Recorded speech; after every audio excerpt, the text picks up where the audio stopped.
كثير منكم يسألوني عن مكاتب سياحية في القاهرة، واليوم جايبة لكم واحد ثقة يوفر فنادق وشقق فندقية بأفضل الأسعار في القاهرة ويراهنكم عليها. ومو بس كذا، أيضا عنده سواقين سيارات. متشكرة. طبعا أنا مستحيل أتعامل مع شخص غيره.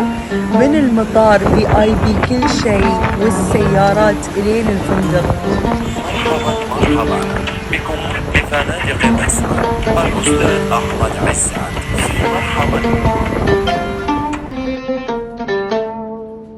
منو أكثر بلد عربي محبوب من جميع الدول العربية بوجهة نظرك؟ القاهرة أم الدنيا. ما في أحد يروح مصر يقول مصر مو حلوة. تاج راسي، هذا كلام تاج راسي مصر. لا أقول الصحيح. أقسم بآية الله إني ما عمري رحت لها مرتين، بس لكنها شعب طيب.